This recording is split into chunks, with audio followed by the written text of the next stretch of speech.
A gente pode mudar esse cenário votando a favor dessa PLC, tá, gente? Mas é claro que vai ter muita coisa ainda rolando por aí, né, Rogério? Não é simplesmente uma decisão lá no Senado e já se resolve tudo, né? Claro. Bom dia a todos. Bom dia, Aline. Mais uma Tudo vez, bom? obrigado. Bruna, que está aqui com a gente.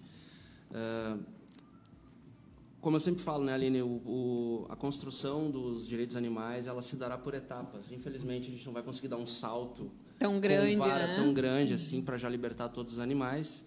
Mas é importante, na minha opinião, né, a simbologia disso, que a simples proposta da SPL já gerou na sociedade, na consciência das pessoas, em debater a ideia de que animal não seja coisa. Né? E, vamos deixar claro, animal não é coisa. Não, né? e nunca foi, né? Nunca foi. Nunca foi, nunca será. Então, né, gente, vamos torcer para que isso realmente mude esse cenário, né? Bom, o Rogério, ele retornou ao nosso programa e também com a convidada Bruna. Tudo bom, Bruna? Tudo bem, boa tarde. Muito obrigada. Para falar sobre sobre os direitos dos animais e também sobre animais nos conflitos familiares e condominiais. Gente, alguém por acaso já teve algum problema no condomínio? Quem não teve, né? Quem não teve? E em convívio com familiares, problemas, divórcio, e agora o que faz com o cachorro? Né? Acontece. Bom, vamos falar sobre tudo isso hoje, mas muita calma, tá? Muita calma, porque, é claro, eu tenho que fazer aqueles lembretes básicos sobre os nossos eventos de final de semana, porque eu já falei sobre isso na terça-feira, e tem um aqui que o Rogério vai estar presente também, que eu comentei com vocês na terça. No sábado, dia 17, às 10 até o meio-dia, vai ter uma palestra no Núcleo de Direitos Animais, lá no IPA, tá? Com os advogados do Coletivo Jurídico de Proteção e Defesa do Animal, a Cojuro Animal, né, Rogério? Sim. Sobre lei estadual do cão comunitário e o caso das casinhas do Jardim do Salso, que ocorreu aqui em Porto Alegre. Quem participou, está acompanhando, então, gente, uma ótima oportunidade para estar sabendo sobre todo o trâmite deste processo. Vai ser aberto à comunidade, somente levar 1 quilo de ração, porque essa ração será doada para uma ONG, né? Exato. Então tá, gente, quem quiser pode ir, é das 10 até o meio-dia. E à tarde, é claro, né? Prepare-se para se divertir, né? Porque no sábado à tarde, da 1 até às 19, vai acontecer o evento Meu Amigo Pet, a 2ª edição ali no Pátio 24. Vai ter várias atrações, incluindo a apresentação de agility com o Sandro da Poa Dogs, vai ter também piscina de bolinha para os cães, desfile de moda, se vocês quiserem pode se inscrever antecipadamente ou no local também, de preferência antecipado. Vocês podem estar indo com o animal de roupa normal ou então a fantasia, porque serão 3 classificações, tá? Então se preparem para participar e se divertir. E claro, teremos uma novidade nesse evento. Eu estarei participando com um Pet Talk. Adivinha? Óbvio, né? A gente vai estar lá para estar falando e fazendo entrevistas, bate-papos com veterinários para falar sobre problemas de pele, oftalmologia pet e também vai ter dicas também de adestramento com o Sandro da Poa Dogs. Não deixe de participar, apareça por lá. E, claro, no domingo tinha o pet na rua, mas com a previsão de chuva, né, São Pedro? Estragou a festa e as meninas tiveram que prorrogar o evento. Não tem data definida, mas as meninas já me informaram que em breve vai sair a nova data. É só vocês acompanharem o Pet na Rua no Instagram ou no Facebook que vocês vão ficar sabendo da nova data, ok? Um beijão e vamos lá começar com esse papo aí sobre direitos dos animais, porque hoje vai ter tanto assunto, gente, que eu não quero nem perder tempo. Rogério, vamos fazer uma coisa, vamos primeiro retomar a questão assim, o teu trabalho, quais são as áreas de trabalho que tu faz, para o pessoal lembrar, quem não participou da primeira edição, te conhecer a Bruna, vou deixar vocês se apresentarem, e aí depois sim a gente entra na questão específica sobre direito familiar canino, vamos dizer assim. Te apresenta aí. Bom, meu nome é Rogério Ramê, eu sou professor universitário, dou aula ali no Centro Universitário Metodista IPA, dou aula de diversas matérias dentro do curso de Direito, mas aquela que vale a pena eu mencionar aqui, nesse momento, é a disciplina de Direito dos Animais, que é uma disciplina nova, criada pela primeira vez em Porto Alegre, pela primeira vez uma universidade, um curso de Direito está ofertando essa disciplina, inclusive sendo oportunizado que pessoas de fora, que não estão cursando Direito, a Aline é uma com muito orgulho está lá cursando conosco. Bom, e é possível, então, pessoas de fora cursar também, vai cursar todo o semestre, isso é uma questão muito importante, muito simbólica também, né? De abrir um espaço acadêmico para trazer teoria, leituras, discussões, reflexões mais profundas sobre a questão dos direitos dos animais. E permitir que também pessoas fora da área do direito tenham essa possibilidade de abrir essa consciência. Sem dúvida, sem dúvida. É um tema que envolve a sociedade como um todo, né? Então, é importante que também não apenas pessoas do direito participem e tragam novas ideias, sua visão de mundo. Isso sempre contribui para a construção dos direitos dos animais, que é um processo que está em construção. Eu também atuo como advogado, e aí, como advogado, a Bruna trabalha lá junto conosco no escritório. A gente trabalha lá no escritório com direito ambiental e com direito dos animais. Então, uma das questões que aparece muito no escritório é essa temática dos conflitos familiares, dos conflitos condominiais. Então, por isso, a gente veio hoje aqui para falar um pouco sobre essa temática específica. Mas sempre lembrando, né, que a questão dos animais ela é uma questão muito ampla, envolve o reconhecimento do animal como sujeito, titular de direitos, de todos os animais. Por isso é importante a aprovação da PLC 27, tá? Fecha parênteses. Não apenas alguns animais que a gente desenvolve uma maior afetividade, né? No âmbito das teorias que já se debruçaram sobre essa questão, essa tem até uma expressão que define isso, é o especismo seletivo, né? Sim, eu queria muito falar isso. Eu acho que a Bruna vai falar um pouquinho sobre isso, né? Sim. Porque foi a primeira vez que eu comentei esse termo, Bruna, foi no Dia das Mães. Sabe por quê? Houve uma polêmica muito grande entre mães... Eu vou falar assim, tá, gente? Mas vocês me perdoem, tá? Mães de humanos e mães de pets. Eu estou classificando dessa forma para vocês entenderem por que houve a briga, tá? Que, na verdade, as mães humanas, vamos dizer assim, de humanos, elas entenderam e interpretaram equivocadamente, acredito, meu ponto de vista, né, como mãe de pet, que as mães de pet estavam tipo ridicularizando, sabe? E aí veio toda uma questão de amor, especismo, sabe? E nossa, tu vai contribuir muito com esse assunto. E até, Aline, se me permite, isso é uma questão que sempre aparece, né? Sempre quando se fala em defender animais ou elevar a proteção jurídica dos animais ou as considerações morais dos animais, sempre causa, em algumas pessoas que não estão acostumadas com esse tipo de reflexão, causa uma certa perplexidade inicial no sentido de está comparando o animal com o humano, isso é inadmissível. E, na verdade, não se trata de comparar o animal com o humano, é simplesmente reconhecer cada individualidade, cada ser que tem uma vida emocional dentro daquelas suas condições animais, né? Nós também somos animais, é bom saber, somos animais racionais, animais humanos. Existe todo um rol de outros animais que também têm vida emocional, que também têm sensibilidade, que também têm uma subjetividade, né?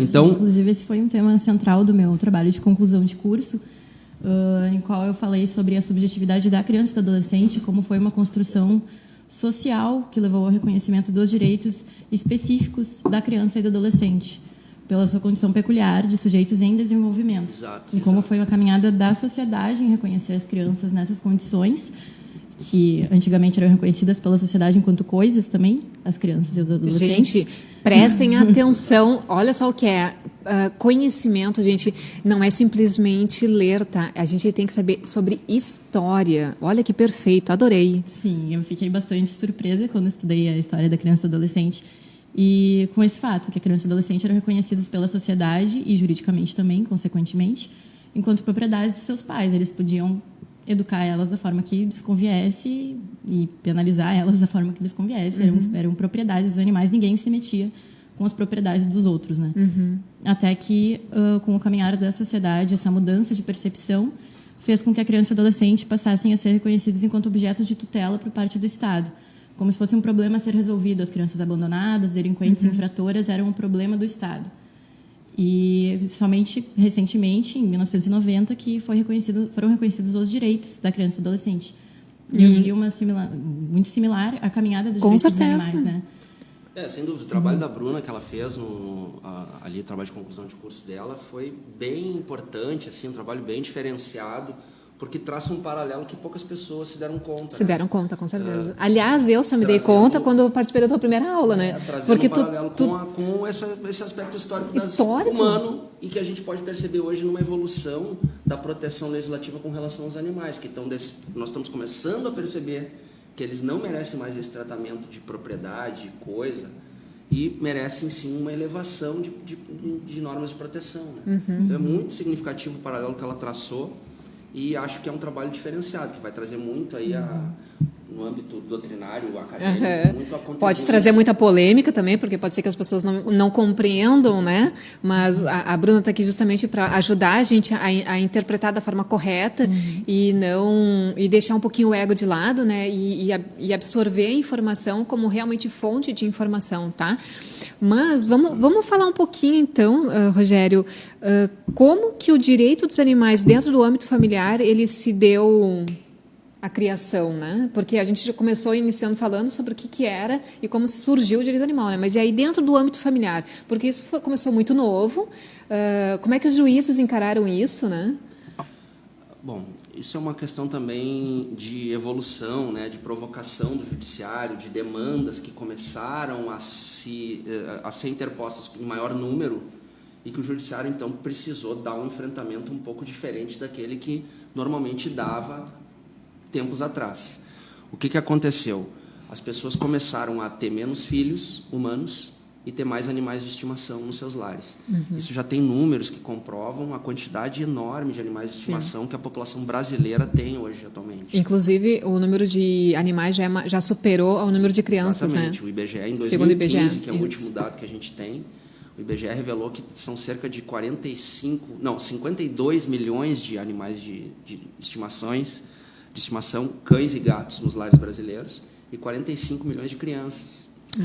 Então, o número já é maior. E se tu for pegar o número total de animais de estimação, aí entrando todas as espécies animais que eventualmente são tuteladas pelos humanos, o dado do IBGE aponta 132 milhões. Nossa. Então, são muitos animais. E qual é a situação que, no âmbito das relações familiares, passou a surgir? E o que isso se trata, né? Exato. O conceito de família precisou passar por alterações. Isso nas próprias relações humanas. O próprio conceito biológico, aquele família é composto pelo pai, a mãe e o filho biológico do casal, isso passou a mudar com a relação com a adoção, com casais homoafetivos, uma série de outras situações que o direito de família precisou se adequar. Então, o conceito biológico de família já começou a ruir na própria relação humana.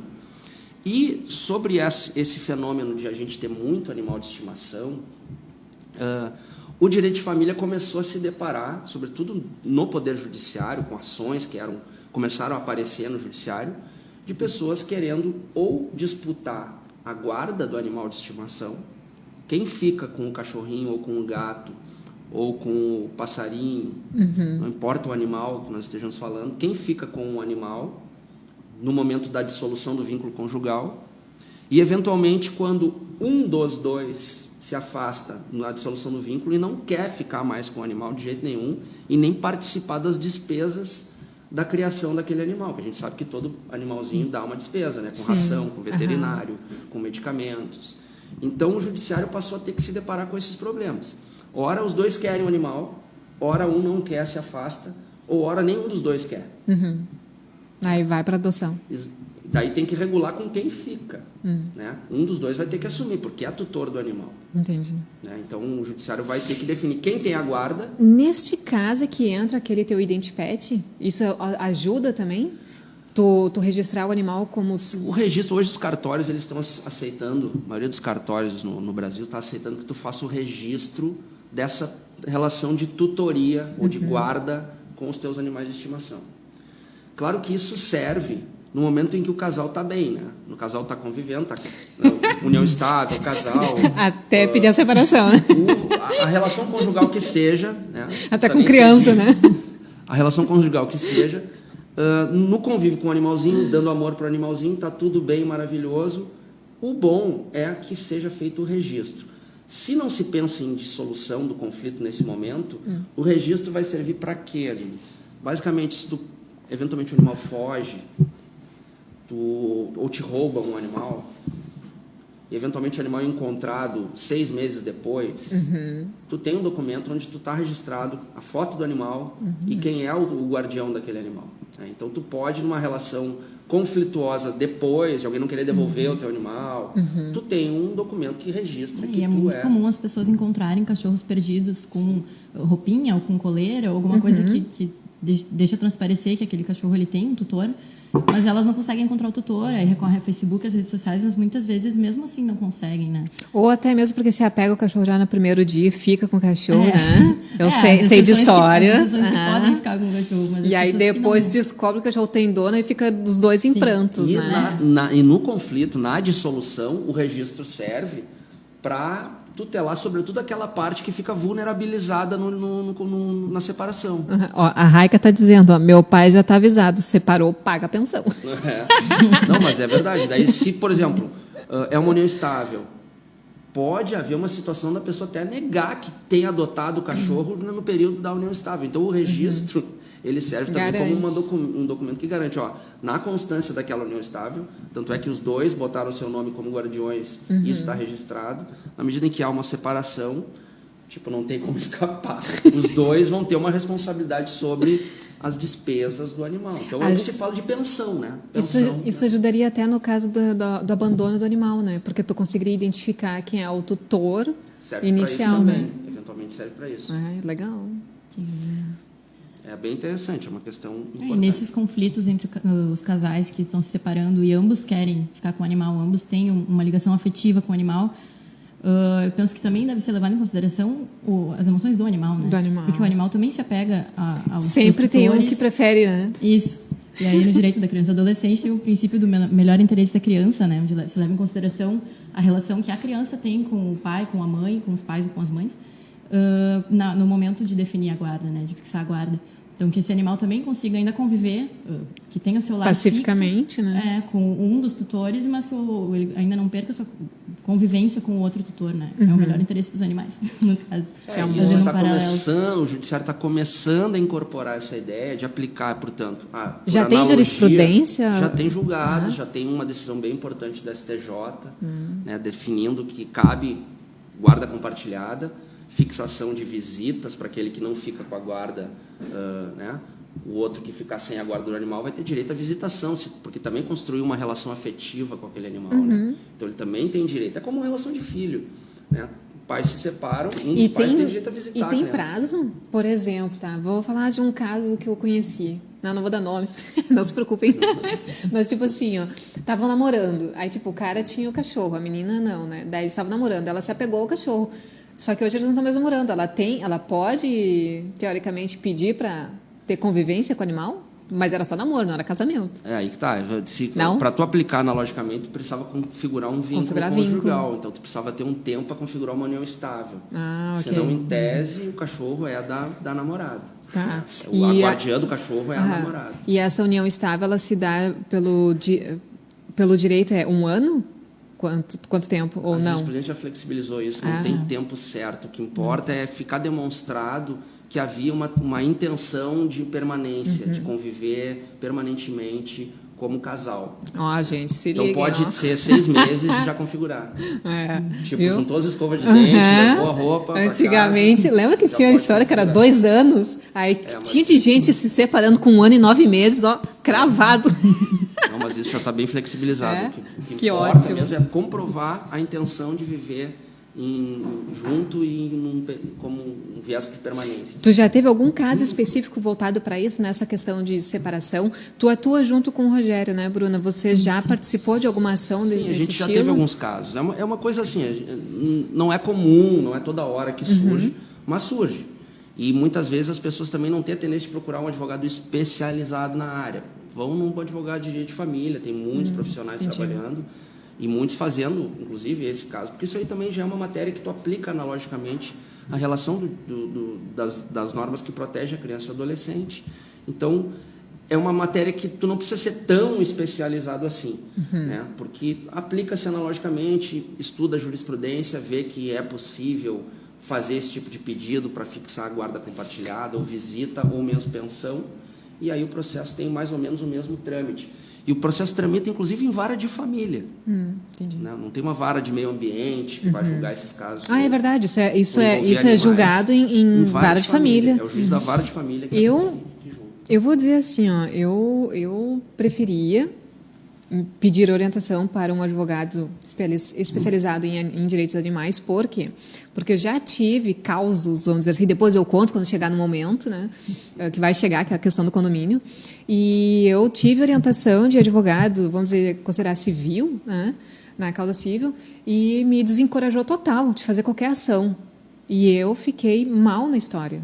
Mas depois eu entro em detalhes contigo, envolvendo eu e o animal, entendeu? Inclusive com agressão física. E eu não sabia o que fazer.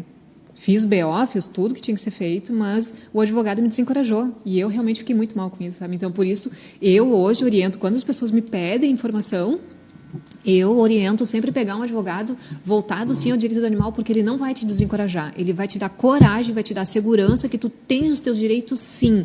Porque há muito preconceito ainda sobre esses casos dentro do direito. Em advogados, vamos considerar comuns, assim, tá? Não estou falando de especialistas em direito animal. Mas, quando tu percebeu que tu está sendo desencorajado, procura. Procura Rogério, procura Bruna, procura outras pessoas que vocês conheçam que estejam voltadas ao direito animal, que eu tenho certeza que vocês vão ser muito bem atendidos. Até porque nossos clientes são os animais. Porque, gente, eu fiquei tão brava na época, Rogério. Nossa, tu não tem noção. Muito. Sim, eu acredito. Eu entrei em depressão. Eu acredito. Mas isso também é um processo que está em construção. Acredito que é a questão da consciência, né? Da gente interpretar que o animal tem uma subjetividade, que ele é sujeito, que ele tem direitos e, portanto, levar a sério e interpretar o nosso ordenamento jurídico de uma forma que a gente possa aplicar para proteger os interesses do humano que está sofrendo com a relação do animal. Em nenhum momento a gente está falando aqui de exclusão ou de ridicularização ou de, sei lá, qualquer coisa de comparação com outras pessoas. É simplesmente são casos que acontecem envolvendo os animais de estimação e a gente tem que ter soluções para isso. São subjetividades, né? Cada um nas suas peculiaridades, né? Claro. Não existe competição entre direitos, né?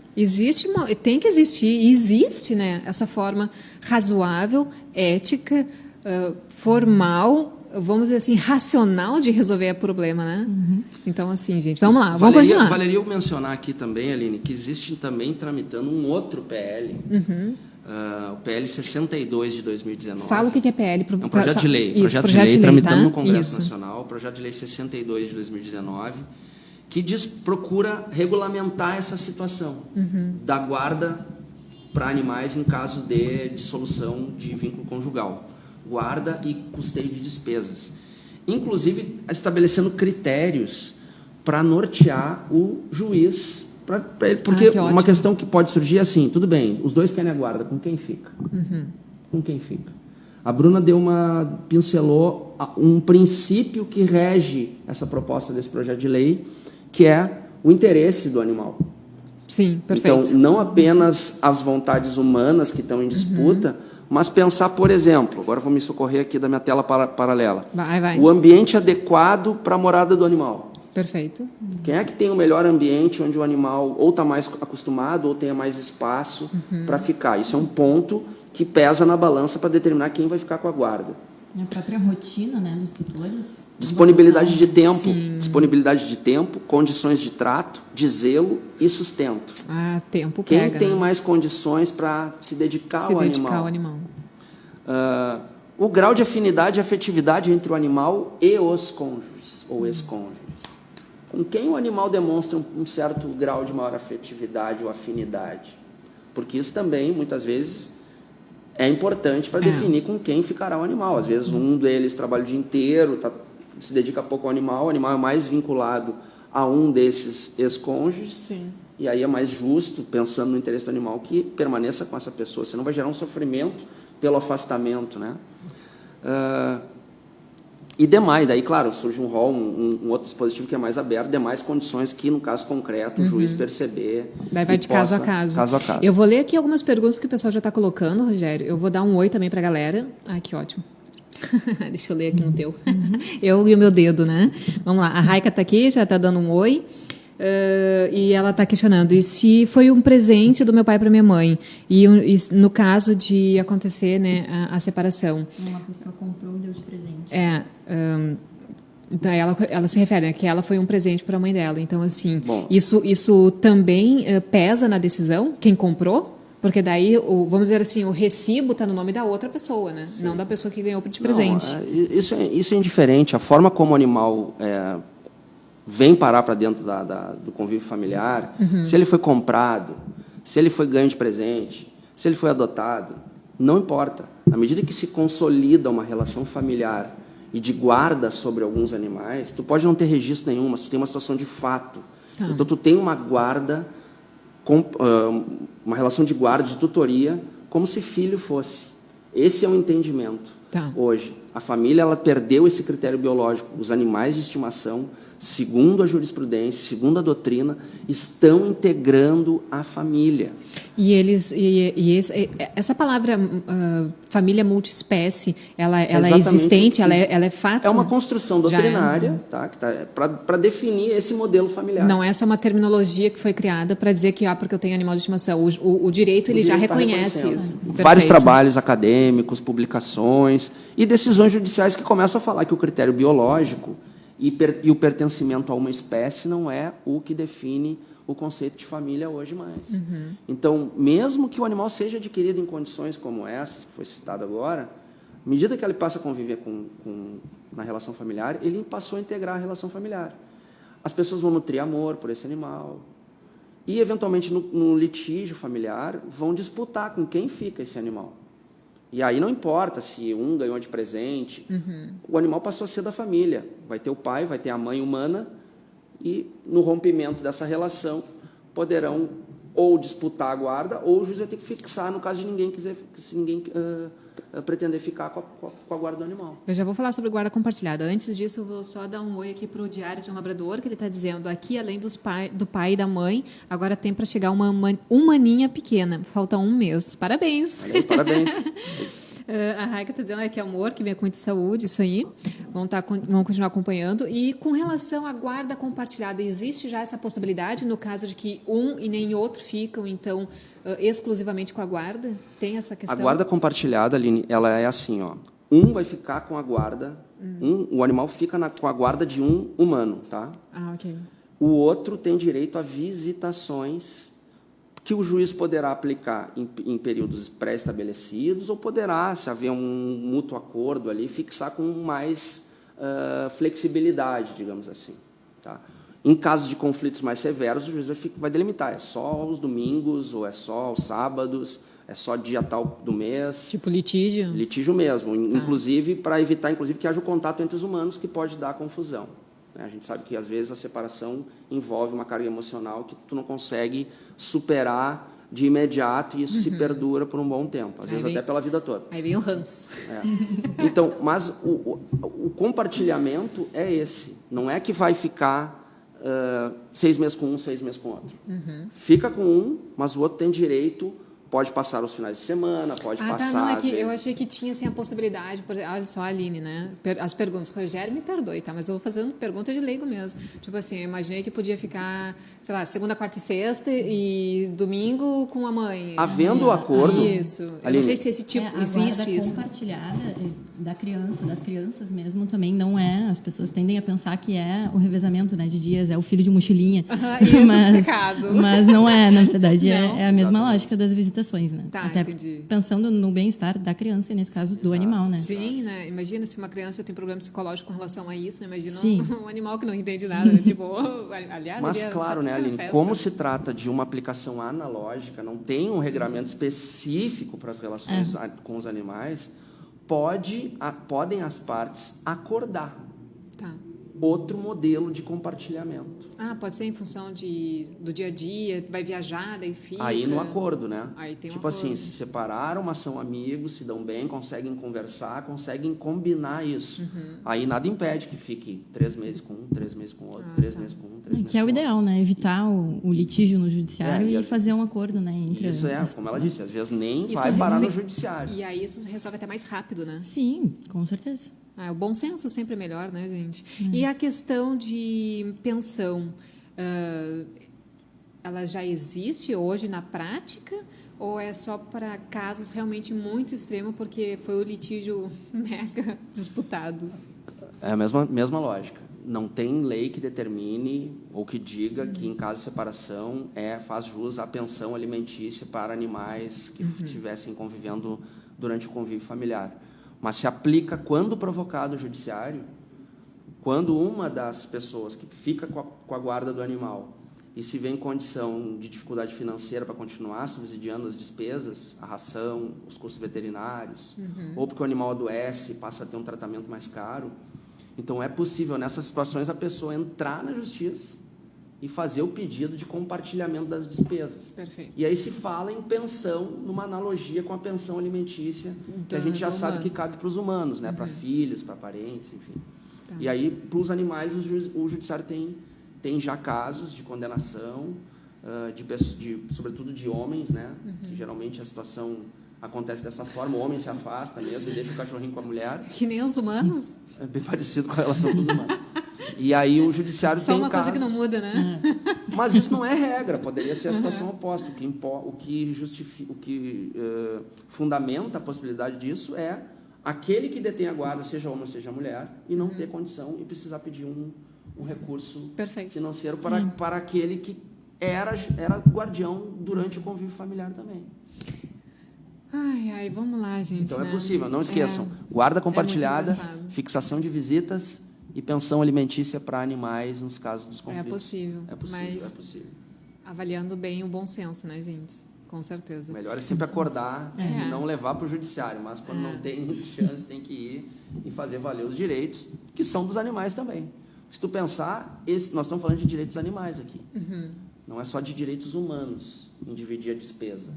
É para o animal, os alimentos são do animal. Na mesma lógica que o alimento, a pensão alimentícia do filho é do filho, é um direito do filho. Do alimentando. Né? É do alimentando. Então, na relação com os animais é a mesma lógica. E tem que mostrar os gastos para quem está dando pensão? Tem. Ó, viu, gente? Não é fácil.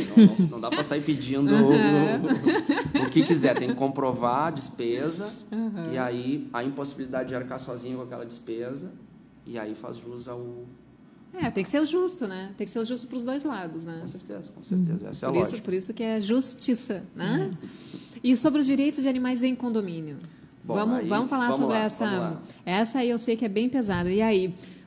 Pessoal, vocês já participaram de alguma problemática dentro do condomínio? Ou, tipo, teu síndico não deixando caminhar com o cachorro na grama, te proibindo de andar nas áreas comuns, tu tem que andar com o cachorro no colo?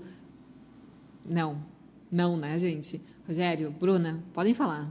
Todo ouvidos, eu vou adorar falar sobre isso. Bom, para começar, é importante deixar claro o seguinte.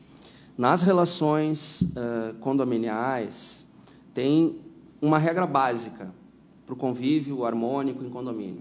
Perfeito. Tu tem direito a usar a tua propriedade, o teu espaço autônomo do teu imóvel e usar as áreas comuns também com respeito ao direito alheio. E como isso se dá no direito condominial? Respeitando saúde, segurança e sossego alheio. Então, sempre que o uso do teu direito de propriedade ou a tua forma de conviver em condomínio impactar saúde, segurança e sossego dos demais condôminos, tu está abusando do teu direito. Então, na relação com os pets, que a gente já vimos antes aqui, que integram a família, simplesmente proibir qualquer cláusula condominial que proíba absolutamente que tenha-se animais no condomínio é uma cláusula extremamente abusiva e ilegal. Perfeito. Isso é ponto de partida. Nenhuma convenção de condomínio pode proibir, simplesmente por proibir a presença de animais no condomínio. Em qualquer situação. Não pode proibir genericamente que o animal caminhe sobre as próprias patas. Não pode proibir genericamente que o animal transite pelo elevador, se eventualmente só tem um elevador no prédio. Não pode proibir que o animal frequente a área de uso comum, simplesmente por proibir. As proibições, elas terão que ser pautadas na violação da saúde, da segurança ou do sossego. Então, basicamente, para as pessoas compreenderem, é isso. Se eventualmente... E aí vão surgir alguns desdobramentos que nós vamos aprofundar agora. Mas, basicamente... O animalzinho que não oferece qualquer oferece risco à saúde, seja porque o tutor maneja bem, recolhe as fezes do animal. Isso, a gente vai falar daqui a pouquinho sobre deveres do tutor do animal, porque não adianta a gente colocar nas costas aquela capinha e dizer, eu tenho direitos, e não faz nada do seu dever, né? Seu dever, basicamente, é juntar o cocô, sim, do cachorro, tá? Pelo amor de Deus, tem que juntar, de preferência com saquinho, ou que seja, ou papel, junte, tá? Por favor, porque isso é uma das brigas maiores dentro do condomínio, surge, né? Basicamente, é a maior causa. E a questão dos gatos é o quê? Miados em excesso, às Não, vezes. nem é tanto miado, é fedor. Também. Por quê? Porque a criatura resolve... Sabe quem é gateiro, né? Tem um gato... Não, aí tem que ter 2, aí tem que ter 3, né? É, uma cuba. Gente, mas tem... Gosta de cachorro? Eu já estou com 3 cachorros e parei por aí também. Só que tem uma coisa, eu tenho que tirar... Eu tenho que limpar a questão do xixi das meninas todos os dias, porque realmente, senão tu abre a porta e sente o cheiro. Então, se tu, que já mora dentro do apartamento, está sentindo o cheiro, é porque realmente está forte, gente. Então, tem que limpar. E agora tu me fizeste me lembrar de uma questão que é importante também para conhecimento geral das pessoas, que muitas vezes as pessoas não sabem. Te pergunto, Alice, sabe quantos animais se pode ter dentro de um apartamento, de uma casa, segundo a legislação em Porto eu vou Alegre? dizer o que eu tinha de conhecimento, que era 7, no máximo. São 5. 5? Sim. Porque, se eu não me engano, atualmente eles mudaram para 5. Eu posso estar falando errado, tá, gente? Mas o que eu tinha estudado antes, tá? Porque estava tendo a questão de acumuladores e hoje, agora, eles estão considerando 7 já é ONG. Ou então... canil. Gatil ou canil. Teria que ter canil registrado. Isso, exatamente. Bom, vou citar o dispositivo legal. Vai. Lei Complementar Municipal 694 de 2012, artigo 19. Vou ler o artigo 19. Perfeito. A criação, hospedagem, adestramento ou manutenção de mais de 5 animais, então até 5 pode. Até 5. Mais de 5 animais no total das espécies canina e felina, com idade superior a 90 dias, caracterizarão canil ou gatil de propriedade privada.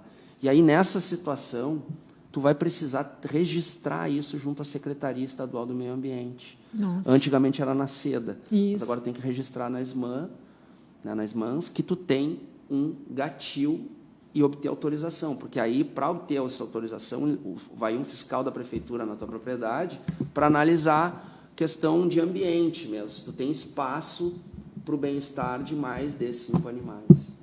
Né? Então, claro que muita gente tem, muito mais do que 5, mas está em situação irregular, pode sofrer multa, pode sofrer fiscalização, recolhimento dos animais em excesso. Jura? Dificilmente, porque não se faz muito isso, né? Mas, em tese, por infringir a legislação, poderia. Até mesmo porque sempre tem alguém que não gosta de alguém que tenha gatos ou cachorros, né? Então, né? Normal, né? Então, pode ser que a pessoa vá lá e denuncie. Porque, geralmente, eles vão fazer alguma coisa quando denunciam, né? Então, não é que não possa ter mais, mas se tiver mais de 5, tem que registrar como gatil, canil. ou canil ou gatil. Ah, não, que absurdo. Tá, gente? Então, assim, ó, é 5 no máximo, tá?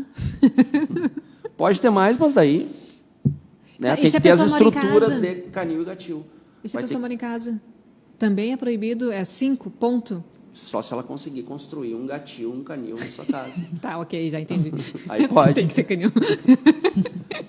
Mas isso é pensando no bem-estar dos animais. Tentei. É pensando no bem-estar dos animais. Sim, né? tá certo. Para evitar esses processos de acúmulo de animais, que dão problemas também. Né? Muitas vezes a gente sabe a realidade dos acumuladores, por mais boa vontade que tenham, para os animais é um tanto quanto problemática, muitas vezes, porque eles ficam em situações, né, meio ruins. Né? Não, e outra, né? Algumas pessoas se aproveitam desse tipo de gente que tem essa doença, né, de acúmulo e acabam largando cada vez mais animais para eles, porque sabem que eles têm pena e vão pegar, né? Algumas pessoas, de fato, têm um transtorno já identificado pela psiquiatria e tal. Não diria que são todos, tem muita gente que é da área da proteção, que também... Ah, não, proteção é uma coisa, né? Porque protetor não quer ter a quantidade de animais. Claro, promover a adoção. Promover a adoção, exato. Isso então... é um tema complicado. Mas é uma realidade. Hoje, o aspecto legal é esse. Se a gente tiver mais de 5 animais, pela lei, teria que regularizar, então, um gatil, um canil, pensando no bem-estar deles. A Raika disse que já passou, já ultrapassou. Ó, Raika, pinta de porquinho da Índia. Não vamos dar teu endereço, Raika, para a prefeitura. Eu prometo que eu não conto seu endereço. Uma questão que é interessante, assim, ó, visitação também.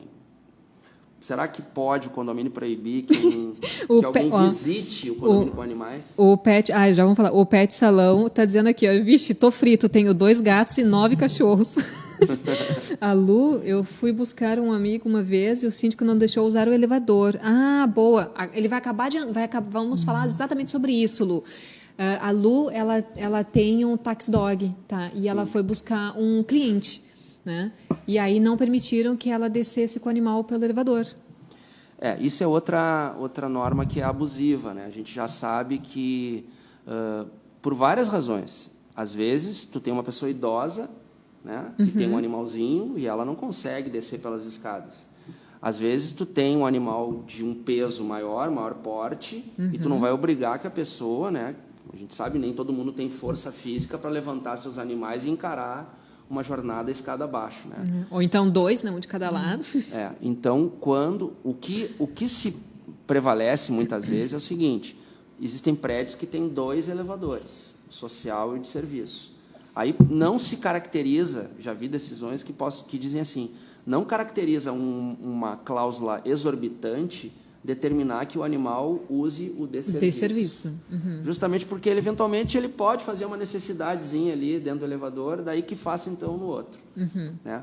Quando só tem um elevador, a jurisprudência tem batido. É exorbitante a proibição de que o animal possa descer pelo elevador, já que só tem um.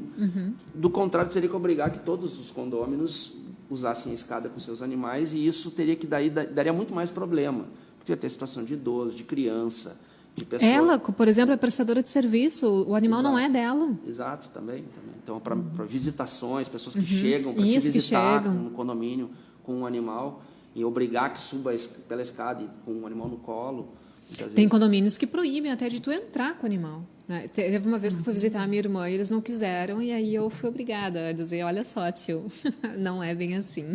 Já tinha um pouquinho de informação. E no caso de animais que moram em condomínios, tá? São de grande porte. Vamos falar então primeiro de porte. Pode proibir a questão de porte, de raça dentro do condomínio? Não pode. Claro, existe... Aí é uma questão interessante, ó. O porte, ele não tem qualquer implicação. Não tem qualquer implicação. O que vai determinar uma eventual restrição ao animal é a questão do animal colocar em risco saúde, segurança e sossego. Eu mesmo tenho 2 de médio grande porte que moram no meu apartamento. Né? Mas existe... É uma realidade, muitas convenções de condomínio procurarem determinar que só é permitido animais de pequeno porte. Né? E aí, se alguém se muda ou alguém adquire um animal, adota, enfim, sei lá, passa a ter um animal de médio porte ou grande porte, isso não tem nenhuma consequência... Com relação ao regimento já existente? Não tem nenhuma implicância, melhor dizendo, na possibilidade de anular essa cláusula. É possível, sim, anular essa cláusula, porque o porte não tem relevância. Se o animal for dócil, se o animal não implicar qualquer tipo de risco à segurança vizinha, o animal... claro que depois nós vamos entrar nos deveres, né? Sim. Isso vai implicar Isso vai implicar que o tutor desse animal conduza, quando fora do apartamento ou da casa, conduza na guia. Né? Tem que conduzir na guia. Dentro da área comum do prédio. Sim, numa praça também, na rua até pensando também. no bem-estar do animal, porque o animal pode descer sem a guia, pode correr atrás de um carro que está manobrando, pode ter um morador que tem medo de animais.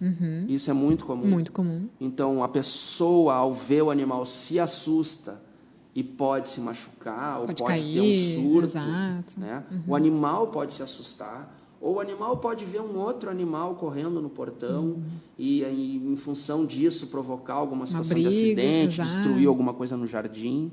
Então, esse é um dever importante. Né? Mas o porte em si não tem implicação. É possível ter animais de grande porte. O que eu queria citar, Aline, é o seguinte. A gente tem em Porto Alegre uma lei que também pouca gente conhece. Boa, deixa eu anotar.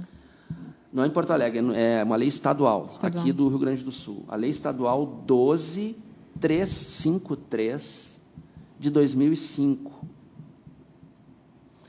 que é uma lei que determina o uso de focinheira. Sim, era isso que eu ia tocar para agora. algumas raças, porque tu falou em raça, né?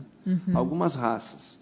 E essa lei diz o seguinte: os cães da raça American Pitbull, Bull Terrier, Fila, Rottweiler, Doberman, Dog argentino, e ainda deixa uma margem, e demais tipos afins.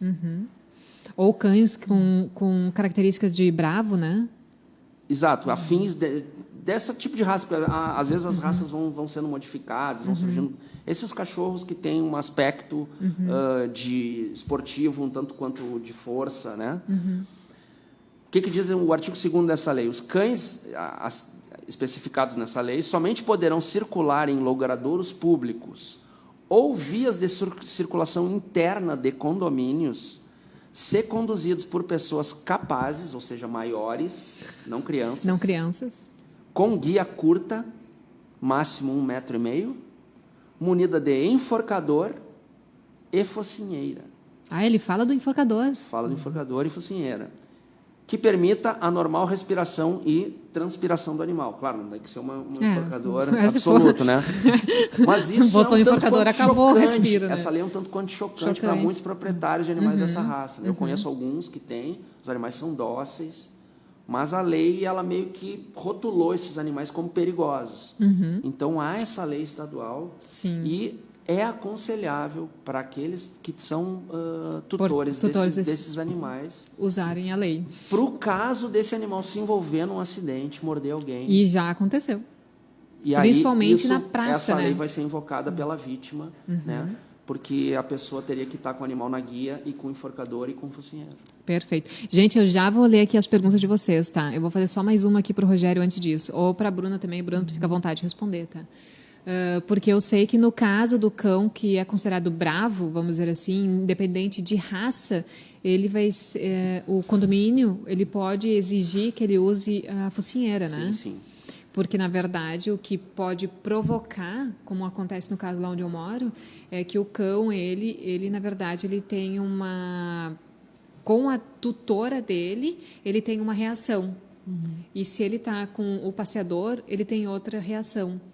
Só que a tutora tem medo que ele ataque, então já transmite isso para o animal, e o animal sente que tem que proteger ela. Então, qualquer pessoa que chegue perto dela, ele avança, morde, pula. Inclusive, ele já arrancou roupa de gente na rua, entendeu? Já mordeu. Então, assim, ele parece ser um cachorro totalmente agressivo. Só que, ao mesmo tempo, eu sei que ele não é um cachorro agressivo. Ele encosta em mim... Ele enxerga como uma ameaça. Como uma ameaça. Então, assim, nesse caso, tá certo. Tem que usar focinheiro, por mais que ele demonstre carinho por umas pessoas e... Aí entra naquela questão de oferecer risco à segurança. À segurança. Né? Então, nesse caso, não se consideraria, dificilmente conseguiria... Claro que isso iria para o judiciário, teria que haver uma prova demonstrativa de que o animal é agressivo, né? Mas se o condomínio, por exemplo, conseguisse fazer essa prova... se for consensual, assim, conversou com a pessoa, tranquilo, deu certo, ok. Nessas relações, ali, o ideal sempre é o consenso e o bom senso. Tá. O judiciário, claro que a gente está falando muito aqui no judiciário, se pode entrar na justiça e anular. Mas o ideal, num conflito condominial, o que eu diria? Surgiu um conflito condominial. O condomínio estabelece uma cláusula que restringe, em qualquer uma dessas situações, ou determina que o animal não possa caminhar sobre as próprias patas, ou determina que o animal não possa usar o elevador, ou determina que não possa entrar visitante com animais, ou cláusulas genéricas, gerais, ou determina que não pode ter animal de grande porte, enfim. Ou que não pode usar área comum, que isso também acontece, né? Quando diz, tem que sair do animal reto para fora, não pode o animal nem num dia de chuva fazer suas necessidades ali pela área comum. Pátio. Né? Isso também é considerado abusivo. Ai, que ótimo. Considerado abusivo. Já estou munida de informação. Mas, claro, desde que conduzido na guia. Tá na guia, né? tá na guia. Na guia. Pretinha tá na guia, sempre. Sob o risco dele afetar a segurança ali, dos demais condôminos. Aí teu direito está sendo abusivamente exercido. Né? O direito do animal também é abusivamente exercido. O meu único medo com relação à Preta e a Nina é que elas adoram fazer fusarca. Daí, se ela vê outros cachorros, elas querem correr. Mas o que eu ia dizer, né, Bruna? Não morde nada. A gente sempre orienta as pessoas que nos procuram da seguinte forma. O ideal é, surgiu essa situação, ou foi notificado pelo síndico, procura o síndico, conversa com os vizinhos, mostra que tu sabe da realidade jurídica. Tipo, olha, se eu entrar na justiça, eu vou anular essa cláusula. Então, vamos usar de bom senso. Meu animal não acarreta risco à saúde, segurança e nem ao sossego de ninguém. É abusiva essa cláusula, ele integra a relação familiar. Logo, vamos chegar a um consenso, né? Então, não havendo na conversa a possibilidade desse consenso, o que eu indicaria? Que eu e a Bruna, a gente também indica lá para as pessoas que nos procuram. Vai num advogado, consulta um advogado especialista, pega um parecer desse advogado e leva na primeira reunião condominial com todos os apontamentos. Gente, eu fiz isso. Nem tinha falado com vocês, eu fiz tudo isso, sabia? Com todos os apontamentos. Qual é o entendimento sobre esse assunto, sobre esse assunto, sobre esse assunto? Tem decisão judicial e mostra o parecer para o síndico. Sabe o que aconteceu comigo? O síndico, na época, começou a ficar vermelho, que nem a cor daquela poltrona ali, assim, ó, de raiva, porque ele é advogado. Não vou falar nomes, né, mas você sabe. Ele simplesmente ficou com uma raiva, ele me odeia até hoje. Sabe por quê? Porque eu consegui não aprovar no meu condomínio que os animais tivessem que caminhar no colo. Eu disse, não, impossível, isso Parabéns. Olha, e eu consegui o quê, gente, com isso? Muita briga. Mas eu consegui fazer com que os animais caminhassem no chão. Tem muita gente que me odeia. O bom senso, né, Bruno? O bom senso sempre é importante. Deixa eu ler aqui o que o pessoal está perguntando, que senão eles vão me matar. Olha só, eles estão falando sobre a questão de aluguel de casas, tá? Eles estão falando assim, ó, que eles estão procurando casa.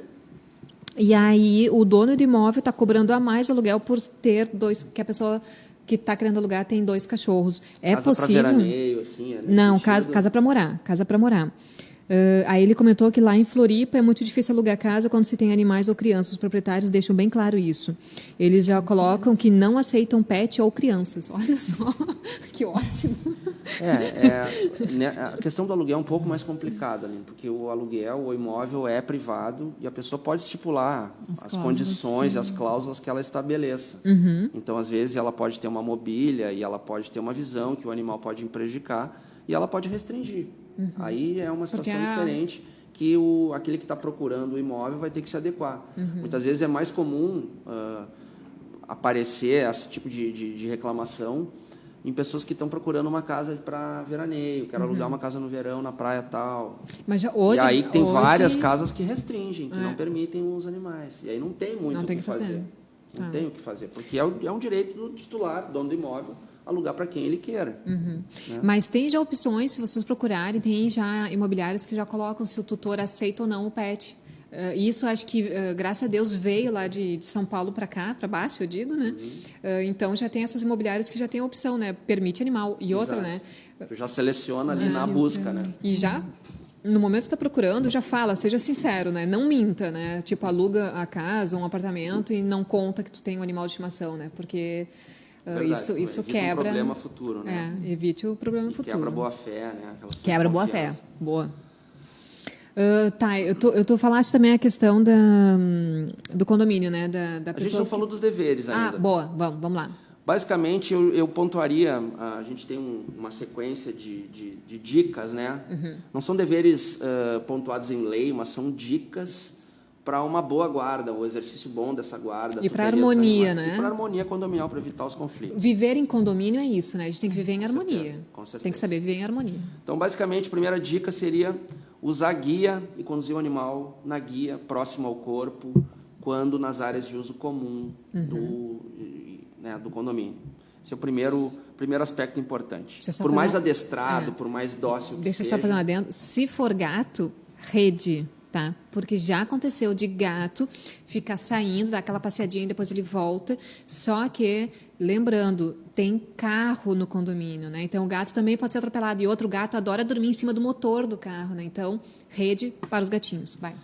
Outro aspecto que pode parecer um pouco chocante, mas assim, se o animal é bravio, se o animal tem uma característica ainda de agressividade, que pode ser até pela relação da guarda, né? Pouco exercício, a gente sabe que às vezes o animal está estressado porque demonstra isso, não por um hábito natural dele, mas porque ele está condicionado num ambiente que o torna mais agressivo. Mas isso não importa. Na medida em que o animal sai, é conduzido com o tutor numa área de uso comum e possa botar em risco a segurança dos demais condôminos, é recomendado o uso da focinheira. Nem que seja só nessa Isso, transição. é o que acontece com a menina lá. Para evitar problemas. Né? Bom, outra questão que é uma dica importante é não também dar extrema confiança ou permitir com extrema liberdade que crianças conduzam os animais sem a presença dos pais ou do responsável, de um responsável maior, porque pode dar problema. A criança, por mais que tenha um certo controle sobre o animal, por estar convivendo com o animal, pode surgir uma situação em que a criança não saiba lidar, e aí pode surgir um conflito que pode gerar uma reunião condominial para proibir a permanência daquele animal no prédio. Né? Sim, daí então, perde a razão. Né? Exato. Então, é sempre a responsabilidade do tutor maior, capaz. Né?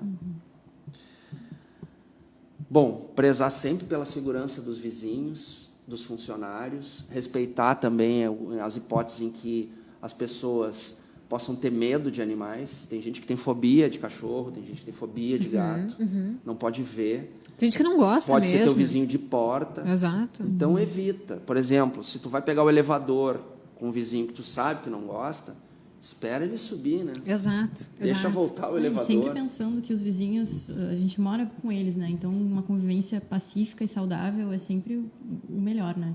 Mesmo quando há algum conflito, tentar conversar, com esse parecer, sempre tentar fazer a pessoa entender o nosso lado na situação, né? O lado do tutor do animal na situação também. Não bater de frente sempre, exato. Né? Mas tentar... da mesma forma que nós temos nossos direitos, eles também têm o deles, né? Às vezes então, a pessoa tem outra cultura, outra cabeça. Exato. Às vezes uma conversa consegue resolver. Uma coisa que eu sempre cuido, mas tipo, Preta adora pular na perna, porque pessoas que gostam de animal já fazem assim, já querem pegar no cachorro, né? E aí a Preta sempre acha que todo mundo gosta de cachorro, né? Então ela já vem e eu já dou uma puxada, né? Mas o cachorro é assim, né? Mas cuidem isso, porque muitas vezes tem pessoas que não gostam, aí o cachorro pula e a pessoa grita, faz um fiasco, aí já chama síndico, tipo, não aconteceu nada, né? Mas... Tem outras questões também que são interessantes, como, por exemplo, uma que é a mais importante, talvez, de todas, porque é a maior causa dos conflitos, como que estamos de tempo ali? Limpar os dejetos, né? Tá indo? Tá. Limpar os dejetos, né? Recolher sim, as por fezes favor. E limpar também a urina que o animalzinho possa fazer nessas áreas de circulação comum. Né? Isso aí é a maior causa. Então, a responsabilidade do tutor em saber que não é o funcionário do prédio que tem que limpar, não. É ele, responsável pelo animal, que tem que descer, recolher as fezes, passar uma água e sabão onde o animal fez urina. Isso é uma lei municipal, estadual? Porque eu sei que tem condomínios que tem plaquinhas, lei municipal, lei estadual, que tem que juntar o cocô do animal. Estou resumidamente, né, gente? Não está escrito assim. Na circulação pública, na rua, sim. Mas dentro dentro dos do condomínios é a não. norma condominial de que o teu direito tem que ser exercido sem impactar saúde, sossego e segurança. Perfeito. Então, se entende que deixar as fezes, deixar a urina, depois desce uma criança e brinca em cima daquela sujeira ali, pode ser uma situação de afetar a saúde da criança. Então, por isso que é uma responsabilidade para não caracterizar um abuso de direito por parte do tutor de um animal, e aí, por isso, o direito dele ser restringido. Então, que ele tenha esse dever bem em mente de que ele precisa recolher. Né? E aí entra a questão, a importância da guia justamente para isso, porque se ele não está solto, tu consegue ver que ele fez, né? E tu consegue recolher. Se ele está solto, o tutor pode ter certeza... Às vezes não enxerga. Às vezes não enxerga? Nunca enxerga. Né? Nunca enxerga. Fica no celular. Tipo ali, exato. Outra questão também do sossego. Muitas vezes o cachorro passa o dia inteiro sozinho em casa e late por se sentir só. Exato. E aí, por exemplo, um vizinho reclama que está tendo seu sossego afetado por aquele cachorro. Talvez receber essa informação com o olhar de que, bom, qual o problema será que tem com o meu cachorro? Daí a pessoa perceber porque o cachorro talvez esteja sofrendo e tentar ajustar essas medidas e não encarar esse apontamento de um vizinho como somente sendo, como ele está me vindo contra mim, né? Criticando. Isso. Às vezes a gente também tem que tentar perceber a situação do animal, né, ali. Por exemplo, nessa do dos latidos, isso aí essa é uma questão interessante que ela traz, que é o seguinte, quando que caracteriza latido em excesso? Quando que o latido ou miado pode ser considerado uma perturbação ao sossego? Né? Por exemplo, tu chega em casa, abre a porta, os animais que tu tem, que estão passar o dia te esperando, eles vão latir na tua chegada, não vão? Sim. Quem tem cachorro sabe que eles fazem uma festa. Mas isso não é considerado latido excessivo a ponto de impactar o sossego alheio, porque é o normal. Acabou? É o normal. Segura um pouco aí, Rogério. Calma aí, deixa eu te ajudar. Faz assim, coloca compartilhar. Isso, compartilha e salva e depois entra de novo. E daqui a pouco nós estamos indo ao vivo na outra? No Face estamos ao vivo ainda. No Face, galera, aguenta firme aí que a gente já está entrando de volta, tá? Estamos no Face. Deu? Já entrou de novo? Já estamos voltando no Instagram, gente. Viu? Papo bom é isso, gente. Vai e rapidinho. Deixa eu ver aqui, já entramos.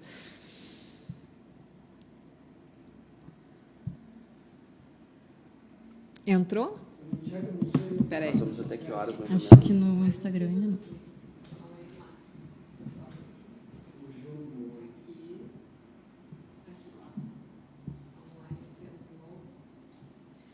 Só para a gente acabar essa parte. Gente, voltando. Estamos aqui de volta no Instagram, no Facebook não caiu, graças a Deus, né, porque o Face está sempre aqui com a gente. Mas a gente estava falando, sim, da questão dos latidos dentro do apartamento, da casa, essas coisas, que os vizinhos reclamam pra caramba. Um causo que eu fiquei sabendo, Rogério, é que o síndico odiava tanto os cachorros, o que ele fazia? Ele ia na porta do apartamento da pessoa, provocava o animal do lado de fora, porque, por exemplo, o animal ele se torna... como é que eu vou dizer? Territorialista, né? Porque ele quer proteger, né, a casa, então ele latia. Tipo assim, ó, se vocês conhecerem a Preta é desse tamanhico, tá? Tu olha ela, uma fofa. Aí o seu Lorendo, que trabalha lá no prédio, no condomínio, ele vai limpar o corredorzinho do apartamento, ela monta num porco, ela fica desse tamanho, com os pelos ainda desse tamanho. E aí eu abro a porta para ela ver que é o seu Lorendo, ela faz assim. Fechei a porta de novo, ele continua limpando, ela monta no porco de novo, não importa. É o barulho que ela sente como um perigo. E o cara fazia isso para quê? Para filmar, para gravar, e depois botou isso na ação, na justiça, mostrando que o cachorro era... Bom, mas aí é uma situação peculiar, aí é uma burla, né? Aí é uma situação que ele está construindo uma falsa perturbação do sossego. Está produzindo a perturbação, né? Porque o que se poderia caracterizar como perturbação do sossego, que é até uma contravenção penal, né? Está no artigo 42, exato, 42 da Lei das Contravenções Penais, que diz basicamente o seguinte, ó, provocar ou não procurar impedir barulho produzido por animal de que tenha guarda. Então, esse cidadão que está praticando a perturbação do sossego, no sentido que ele está provocando, né? Embora ele não tenha a guarda do animal, ele está provocando a situação. Está provocando, exato. Mas o que ocorre é, quando um tutor de animal não dá bola para o seu animal, ou deixa o animal fechado o dia inteiro, e aí o animal se torna um emissor de barulho permanente, com seus latidos e miados. Daí ele tem a síndrome do abandono. Aí tem um problema. Porque aí o condomínio vai poder restringir, vai poder notificar esse indivíduo, porque o barulho aí se torna excessivo, que é o diferente daquele latido normal, da chegada. Aquilo é tolerável. O que excede a essa normalidade é o animal que passa o dia inteiro latindo porque está fechado. Aí entra o dever do tutor, como a Bruna bem mencionou. Como a Bruna falou, perfeito. De passear com o animal, de achar um passeador, de botar numa pet creche, exato. Já existe esse serviço justamente para nos beneficiar, né? Então, assim, tu tocaste no assunto pontual. Inclusive, a Raika, acho que já tinha comentado sobre isso. Ela está comentando que ela tem um vizinho, que ela mora em casa, e tem um vizinho que faz isso também, fica provocando. Ele fica amassando lata para fazer barulho. Claro que os meus irmãos vão latir. É ótimo saber disso, ela disse. E latir para o carteiro. O carteiro, coitado, tem uma missão difícil, né? O carteiro é uma profissão que sofre um pouco com os animais. Né? Eu já vi... acho que é a camiseta amarela que eles não gostam. Né? Deve ser, né? Mas eu já vi uns que andam com uma varinha já agora. Mas eles têm que se cuidar, porque maus tratos, né? Crueldade, cuidado. Dá problema. Mais algum apontamento, Rogério, que você te recorda? Eu acho que era isso, Aline. Acho que falamos sobre tudo. Falamos tudo, né? Te agradeço mais uma vez. Sempre bom estar aqui contigo, conversar assim, sobre os animais. Né? A Bruna hoje veio... Eu agradeço muito pelo convite também. Obrigada, Bruna. Nossa, veio estrear aqui conosco e, com um tema bárbaro. Tem algum artigo que você já tenha falado sobre isso, sobre essa relação? Esse foi o tema do meu trabalho de conclusão de curso, né? Eu estou no último semestre ainda da faculdade de Direito. De Direito. Mas eu pretendo compilar ele e publicar um artigo. Ai, que ótimo. Quando publicar, tu avisa que a gente vai divulgar, porque ó, a gente merece a leitura, tá? E eu estava falando no início que eu só me dei conta dessa questão também quando tu falaste na questão dos escravos e depois das mulheres que também passaram por esse mesmo episódio de evolução de seu direito, né? E, gente, por Deus, tá? Eu sou uma pessoa esclarecida, tenho ciência disso, mas quando o Rogério falou isso, eu fiquei olhando assim, ó, meu Deus, eu nunca tinha pensado nisso. E agora, na próxima aula, lá na disciplina do IPA, nós vamos fazer a leitura do Peter Singer. Tu vai ver que ele também trabalha um pouco esse comparativo do especismo com o racismo, com o sexismo, né, que são preconceitos baseados em critérios moralmente irrelevantes para dar privilégio a algum segmento, ou raça, ou de sexo, ou de espécie. E o que a gente faz com os animais hoje é o especismo. É o especismo. São os desdobramentos do egoísmo, né? Integrar no Exato. ciclo de proteção e de consideração só determinadas categorias, né? Exato. No egoísmo, tu só te considera, e aí ele vai desdobrando. Na Conheci traz Perfeito. esses desdobramentos. Muito interessante. Bom, gente, quem ainda não ficou sabendo, o IPA tem uma cadeira de direito dos animais. Até eu estava falando sobre até o próprio nome, né? Mas, enfim, não vou entrar nesse detalhe porque ele falou em aula, tá? Então, se vocês quiserem se aprofundar, vocês não estão estudando direito, vocês não querem ser advogados como eu, por exemplo. Simplesmente vocês querem saber um pouco mais sobre o assunto. Ou Vem pro então... IPA. Exato. Participa da aula, gente. Eu estou, assim, ó, babando. E foi só a primeira, imagino que vem por aí, né? Ah, e outra, tem a parte principal, né? Quem é aluno ouvinte não faz prova. Tem que lembrar, né, gente? É a parte melhor, vai dizer. Eu não tenho mais idade para ficar fazendo prova, né, gente? Óbvio, os meus alunos que estão vendo agora que estão pensando, poxa, nós temos que fazer a prova. Ah, mas não dá nada, vocês tiram de letra. Pior é a gente tendo que entender todos esses termos aí. Nossa Senhora, mas ó, vale a pena, tá? Então, não perde. E lembrando, então, que nós temos a palestra lá no IPA. Dia 17, pela manhã. sábado de manhã, lá no IPA, sala 106. Isso, boa. Quem não conhece, vai lá, bota no Google aí, Centro Universitário Metodista IPA. Pode ir, 10 horas, é aberta à comunidade. Leva 1 quilo de ração. 1 quilinho de ração, e nós vamos debater o tema sobre As a política casinhas. do cão comunitário, a lei estadual que tem aqui no Rio Grande do Sul, Isso. e as casinhas do Jardim do Salso. E o caso judicial que está ainda em... aguardando uma decisão mais definitiva, Ai, mas nós vamos né? debater um pouco a realidade lá. Perfeito. E à tarde, então, o evento lá no Pátio 24. Eu espero vocês lá a partir da 1h da tarde, as entrevistas e o bate-papo lá no Pet Talk, que vai começar a partir das 2h. Vai ter a doutora Tanara, vai ter a doutora Lídia e também vai ter o Sandro da Poa Dogs. Não percam, tá bom? Um beijo, muito obrigada por vocês estarem aqui conosco de novo. A gente se encontra também agora lá na próxima semana, terça-feira. Então, terça a gente vai ter novidade também, tá bom? Beijo, obrigada, gente, por vocês terem vindo. Obrigada. E o Rogério e a Bruna, de repente, voltam em breve, tá? Para falar sobre a PL 27, quem sabe? Vamos? Até lá se desenrola um pouco mais, tá? Ok. Beijo, Tchau, até, tchau. tchau, tchau. Valeu. Tchau.